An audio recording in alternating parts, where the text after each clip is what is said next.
Okay, welcome back to my series of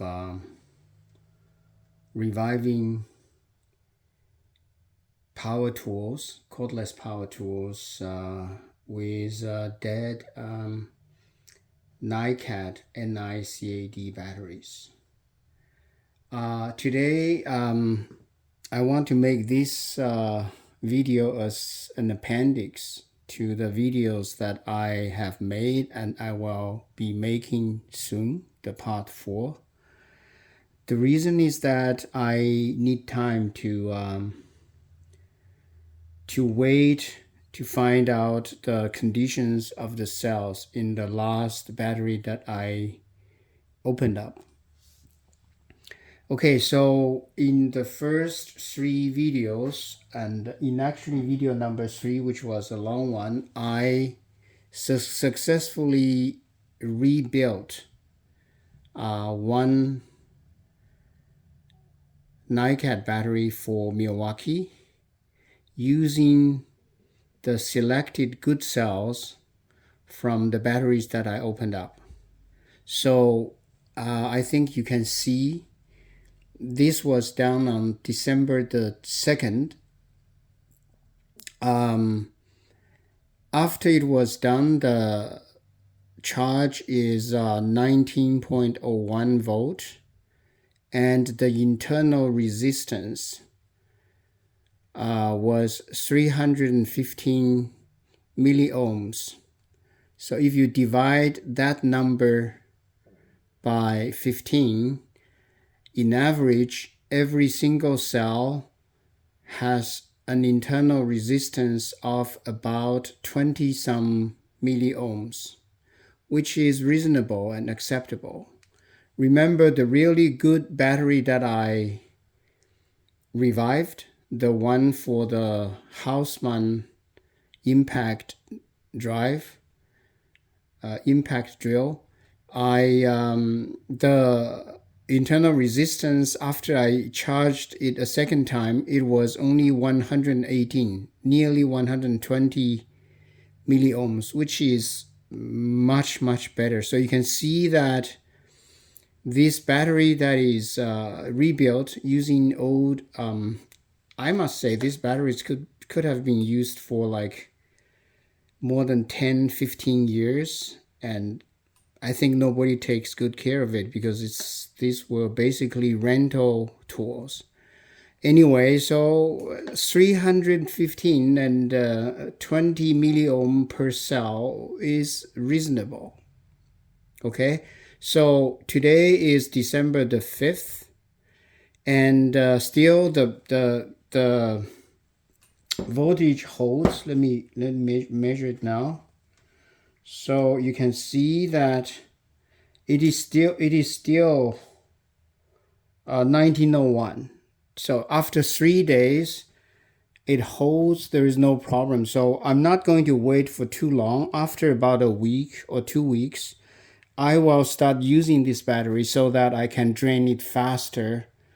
I really want to do a full charge, like from almost empty to almost full, so that I can, it's kind of a retrain the battery to take the whole charge, so that I will know how long does it take for a battery to charge from near empty to near full. I have no clue because these were not my tools and these were not my batteries. I just got it like about a month ago. So the rebuild seems to be holding well. It is, I can already say that it is a success. So the next step is to remember I had one battery that I needed to open, so I opened it up. So let me briefly talk about the history of this battery. So this battery came with almost no charge. So it was definitely around like a 1 volt range. Maybe not completely zero, but very low, minimal, okay? So I used the spark or zapping, whatever you call it. Basically, I used this meter always gives you an alarm that you are keeping it idle for too long.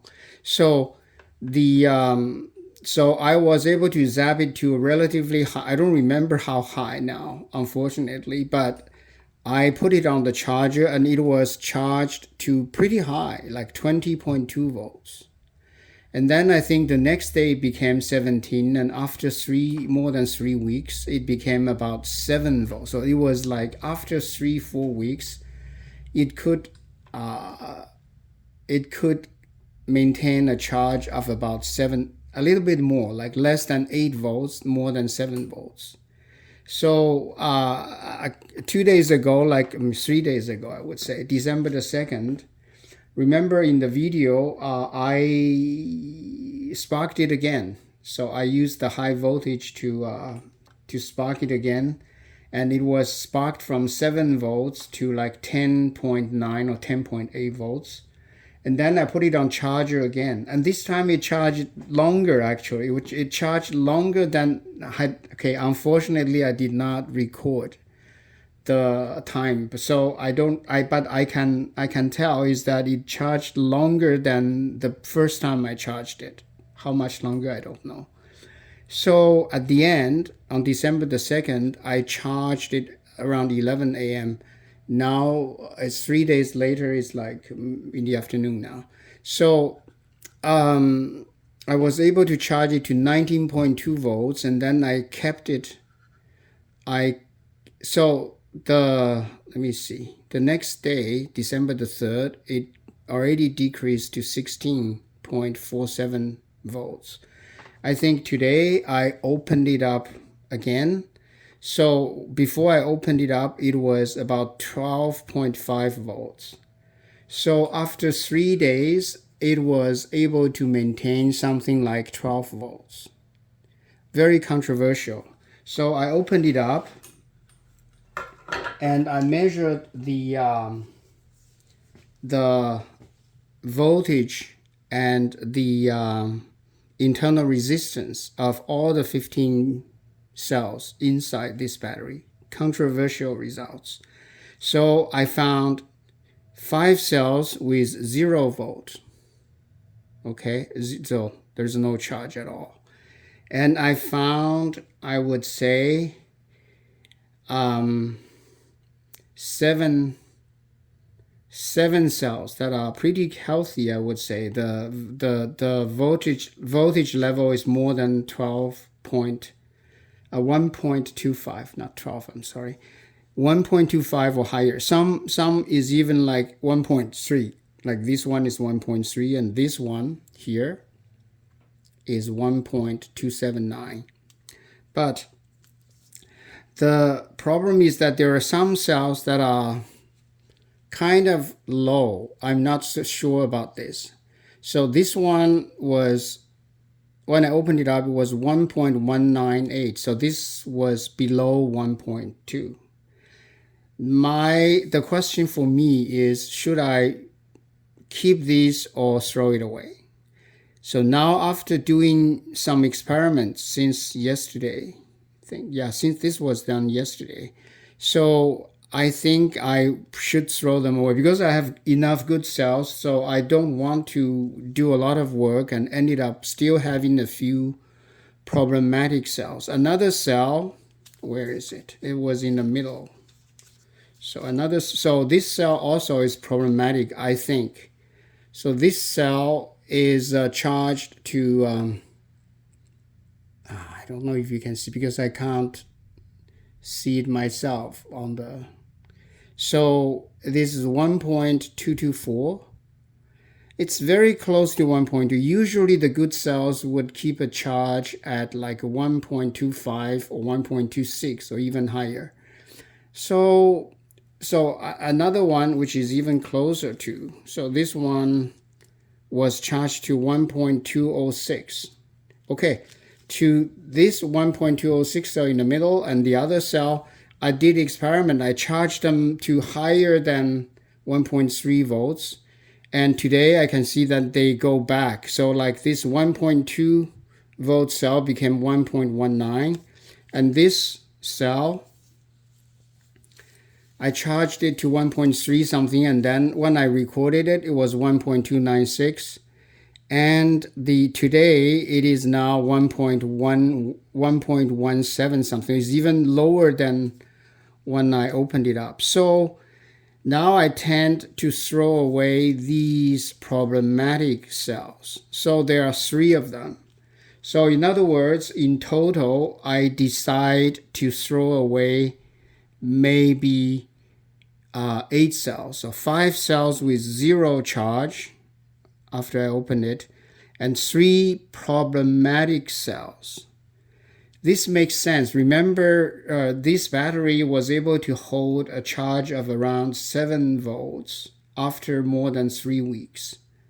So maybe the remaining 7 cells should be okay, but I don't know. What I want to do now is that I'm not in a hurry, so I want to keep them here on the shelf and then wait for a few days to check the voltage again to see if they can hold charges. On the other hand, the internal resistance are amazing, this pack. I don't know why. So most of them has less than 10 milliohms of internal resistance. Like this one is 12.6, but the other ones were 4.6.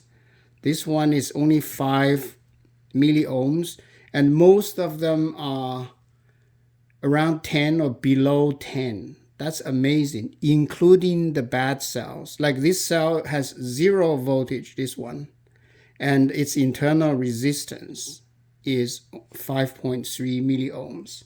So the first lesson that I can tell you is that for NiCad cells, the internal resistance is not a good measure to tell if the battery is good or bad, because the bad batteries can also have very low internal resistance. Totally like flat cells can have like an internal resistance of only like a few milliohms, which is very surprising based on my experience with the Li-ion cells. They always go much higher, like more than 100 milliohms or several hundred milliohms of internal resistance.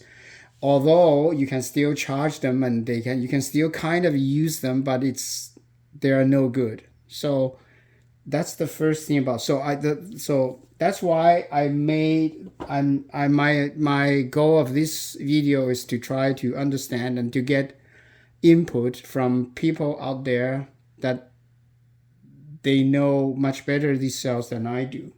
So my next step would be to wait a few more days, and then throw away the bad cells or the suspected bad cells. Maybe I'll throw away 8 of them and rebuild this one. I kept the negative terminal and the positive terminal because both these 2 cells are good in this battery. So I kept them here.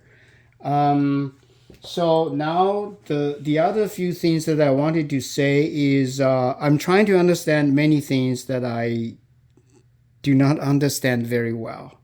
The first is the charger. So this Milwaukee charger is amazing. So it says that it can charge both the NiCad and the NiMH batteries. And it can take charge at 9.6 volts, between 9.6 to 18 volts. But I think I have started charging a battery when the voltage is a little bit lower than 9 volts. I have to admit that I didn't have enough time to do enough experiments to say clearly how low can it go, but it can take charges.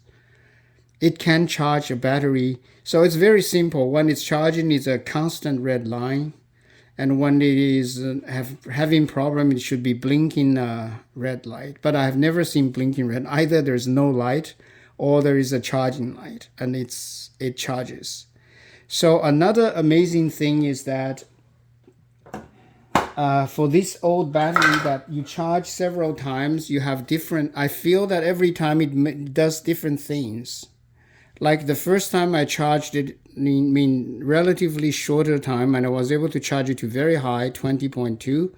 And the second time I charged it, I felt that it charged for much longer. So it seems that several charging experience seems to have awakened a few more cells. So it's made a few more cells voltage reasonably close to 1.2. Remember this? So that's why I need more time to wait to see the questionable cells, if they really can hold or they will still be drained, but much slower than the really bad ones. So I don't know.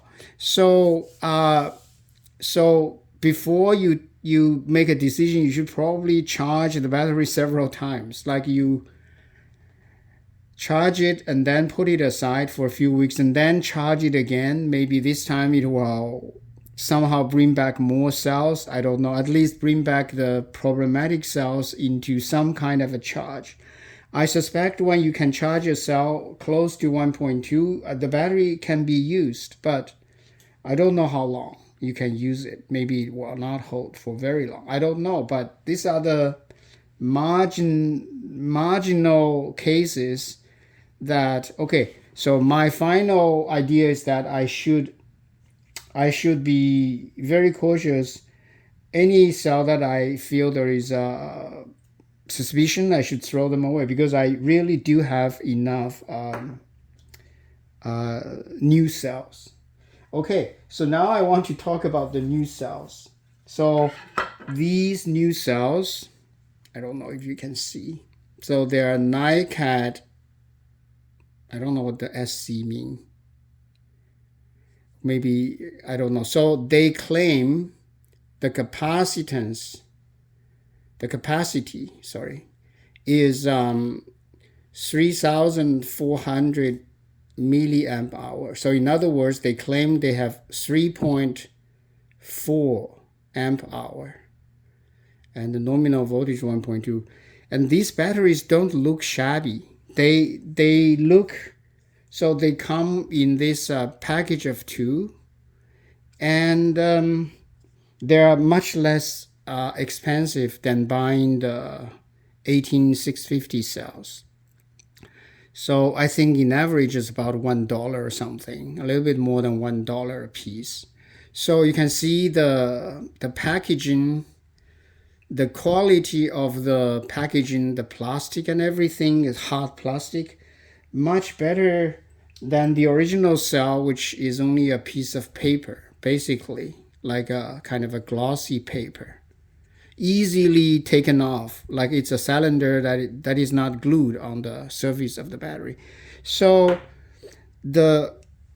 my problem with this, so okay, so because I want to replace the old cells, and they came with this, they claim that on this, I don't know, the 2.4 amp hour of the 18 volt Milwaukee NiCad battery.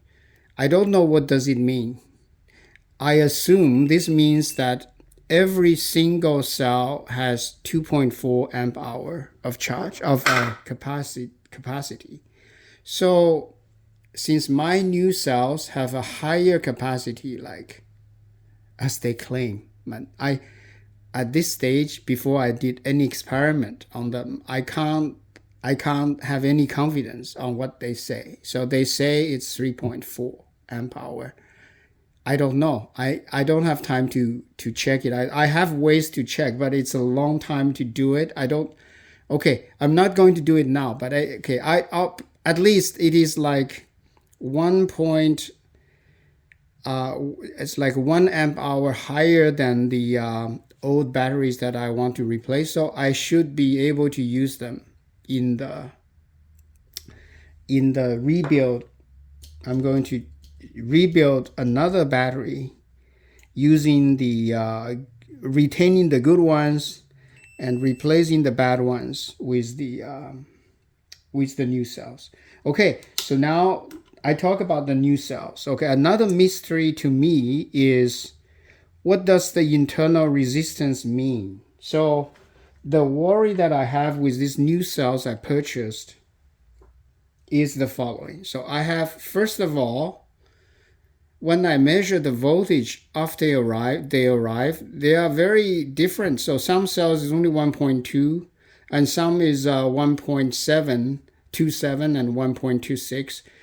The worst is that the internal resistance differs so much. Some cells has only 7 milliohms. This one has 9.2 and these two more than 30, which is much worse even than the old cells that I opened up. So then I have another question. Well, the high voltage shock, that sparking that we did, well, that decrease the internal resistance, because people claim there is crystals forming in these cells if you place the cells on the shelf for a very long time. That's why it prevents further charging on the charger, and also it prevents the cell from functioning.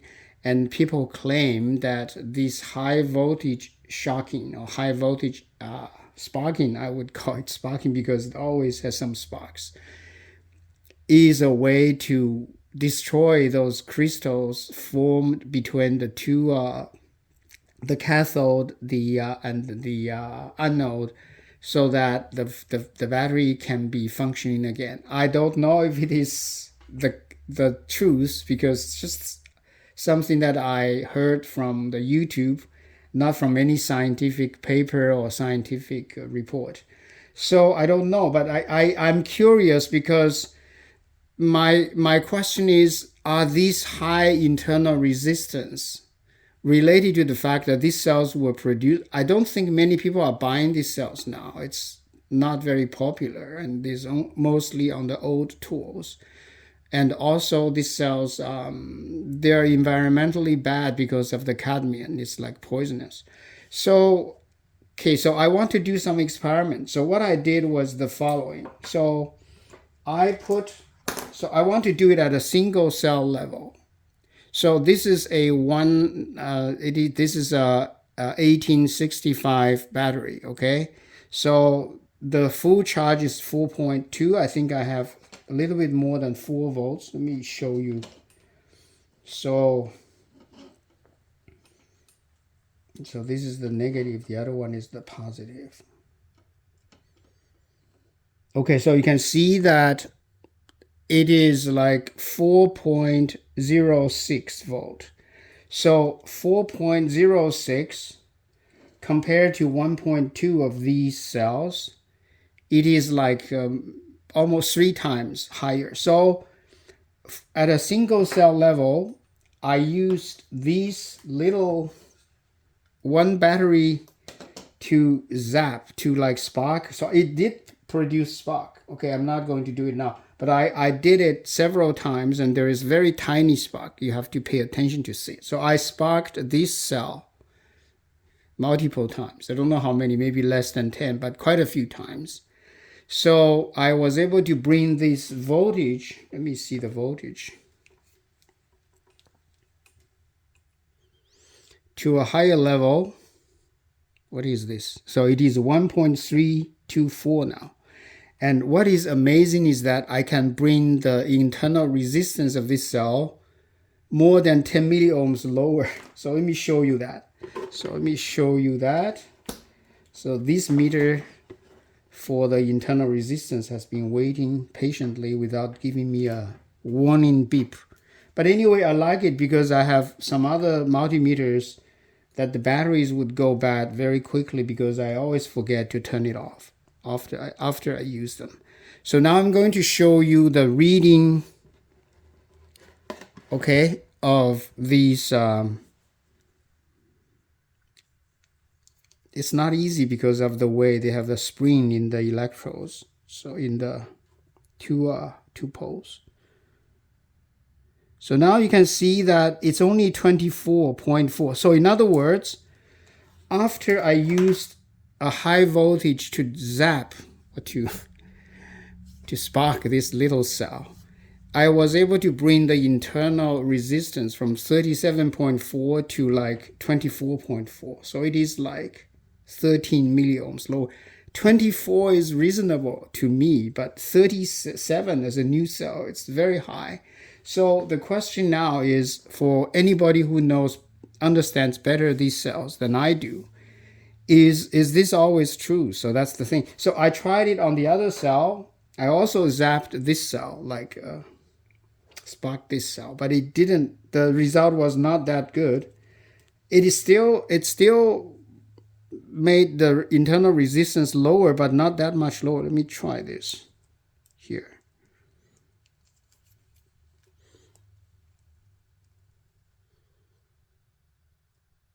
So it is now 29.3. So it's about 5 milliohms lower. Should I like spark it more times and to try to... Okay, I have to say I don't understand these cells very well. Okay, so what I can do now is that I just learned from SpaceX, right? Just do experiments, and whenever I fail, I would learn something at least. So if I had exploded rocket and then it's not a total failure, I mean, I ended up learning something. So I'm going to choose a few of the newer cells. Maybe I need 8, and make sure that the internal resistance matches these older cells. And then I would rebuild one of these batteries with a combination of old cells and new cells. And that would be another experiment. So I have to say that the result will come out maybe 3 months or 6 months later, because I don't want to show you that, oh, I built a battery and then I put it in tool and then I can trigger it and I show it was running. But that's not really the best way, because you can be running it for a few minutes, or you can be running it for 1 day, and then the next day or like 5 days later, the battery is not working anymore. So that's not, I mean, you really want to rebuild something that is really functional. Functional, I mean, is like when you buy a normal power tool, and then it should be, if you don't use it every day, it should be lasting you at least a month, right? So the charge should be hold, and then should be enough power.